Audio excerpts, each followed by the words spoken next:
Romano. How are you going to cap and control spending on government trips? Will you implement a city policy to control this? City trips. Government trips. Pardon me? Government trips. Government trips. Okay. First of all, let me start by saying, there are various things that city officials participate in. Whether it's individual conferences, whether there are things that are going to advance the value to the citizens of the city of Peru. I believe that some of those should be investigated and looked at. At the end of the day, I think we're all in a position to understand that you certainly can't attend an inordinate amount of things, nor should you be attending things that don't necessarily have some type of a payback. That being the case, I know for many years, personally, I was involved in the Illinois Municipal League conventions, where a lot of people, went up to Chicago, spent time up there, and attended a lot of different classes, different things relative to how the city, operates and deals with things. That being the case, I think, especially even related to the mayor, you have certain different opportunities that present themselves to you, but you certainly shouldn't have an open-ended checkbook, nor should you have an open-ended checkbook for virtually anything. None of us in this room have an open-ended checkbook, I'm quite sure. So at the end of the day, we all have to balance the value of something that we're going to spend money on with the perceived return. That being the case, I think that each of them should be looked at individually. If there's some long-standing ones that have been there and there's a valid reason for those, then they could be continued. But anything new should certainly be reviewed. Okay, thank you. Mr. Harrell. Okay, thank you. The money that's spent on we'll say, trips, education, the municipal league, I sat here in 2009 and I didn't think it was worth it to go to the municipal league convention. I did not go in 2009.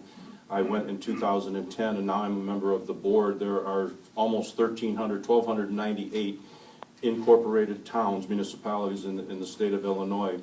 Of the 1,298, there's 1,268 members of the municipal league. I'm honored to have been voted onto the municipal league.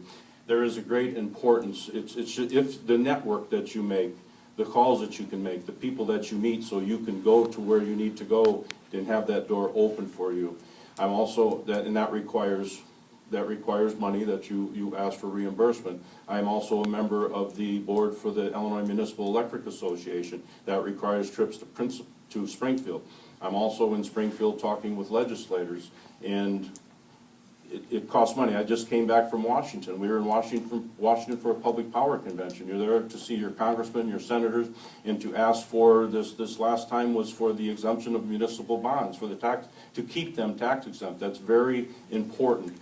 Without the tax exempt status of municipal bonds, the last bond that we just refinanced and saved almost $600,000, it would have only been a $400,000 savings. So you do need to go. You can't just pick up the phone and talk to people. You can't do it on emails, and I have a stop sign. I appreciate your compliance. Okay, Mr. Perez. Thank you. That's a great question. I've had the opportunity to attend a few of these conferences up in Chicago, and we really need to put a policy together and draft an ordinance that would cap spending at some of these conferences. We see receipts coming back with $60, $120 valet parking vouchers. That is just unacceptable. There's no reason why you can't park upstairs on the second floor and take the elevator down and walk into the hotel. Using valet parking is unacceptable, and we need to put a stop to it. The conferences, and I think probably this is where this question was going, usually starts like on maybe a Thursday, and the conferences end about 3 o'clock on a Saturday. And each day they're actually over right around 2 or 3 o'clock in the afternoon.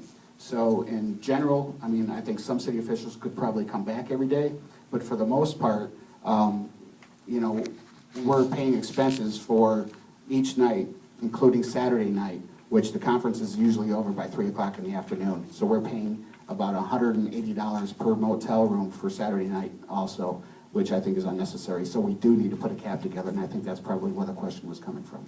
Thank you.